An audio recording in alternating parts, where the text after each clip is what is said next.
Hello and welcome, dear listeners, to this new biblical meditation broadcast. Today, we will dive into the heart of Psalm 1, a foundational text that speaks to us of choices and blessing. Before we begin, don't forget to subscribe to our podcast so you don't miss any of our upcoming episodes. Psalm 1 is the gateway to the entire book of Psalms. It asks an essential question: how can we live a truly happy and fulfilling life? It presents us with two distinct paths, two ways of existing, and their consequences. This psalm, written with great precision, is not a technical analysis. It is an invitation to personal reflection, to contemplate the foundations of our own spiritual life. It offers a striking contrast to illuminate our way. Let us listen to the first verse. Blessed is the man that walketh not in the counsel of the ungodly, nor standeth in the way of sinners, nor sitteth in the seat of the scornful. The Hebrew word ashrei for blessed does not describe a fleeting emotion. Rather, it refers to a state of being fully blessed and deeply fulfilled. It is a lasting joy, a completeness of being. This verse describes a negative progression in 3 steps. First, walking in the counsel of the ungodly means allowing yourself to be influenced. Second, standing in the way of sinners means beginning to adopt their habits.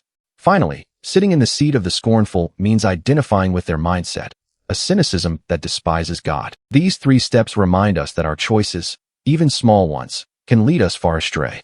Influence can become a habit, then an identity. The psalm calls us to vigilance. Verse 2 reveals the source of true joy. But his delight is in the law of the Lord, and in his law doth he meditate day and night. The word Torah here means teaching or instruction from God. It is not a cold, restrictive law, but loving guidance for our lives. Our delight in it should be deep and sincere. To meditate on the word is not just to read. The Hebrew verb, yege, means to murmur, to repeat softly. It is an active reflection where we internalize the word, letting it permeate our being. Day and night signifies a continuous practice, not an obligation every moment, but a disposition of the heart. Verse 3 offers us a beautiful image. And he shall be like a tree planted by the rivers of water, that bringeth forth his fruit in his season. His leaf also shall not wither, and whatsoever he doeth shall prosper. The tree is shadal, meaning carefully planted, even transplanted, to a chosen spot. It is not there by chance. It is nourished by palge mayim, irrigation channels, not just a simple stream. This represents a life continuously fed by God. The 4 results are clear.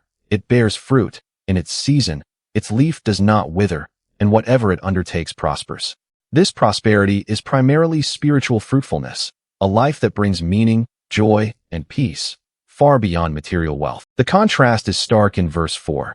The ungodly are not so, but are like the chaff which the wind driveth away. The chametz, the light husk of grain after threshing, is the perfect image of instability. Unlike the deeply rooted tree, the chaff is light, rootless, fruitless, and carried away by the wind. It has no substance, no consistency. Judgment is mentioned in verse 5. Therefore the ungodly shall not stand in the judgment, nor sinners in the congregation of the righteous. The wicked will not be able to stand before the bamishpat, God's judgment, because their lives lack foundation. They have built nothing lasting.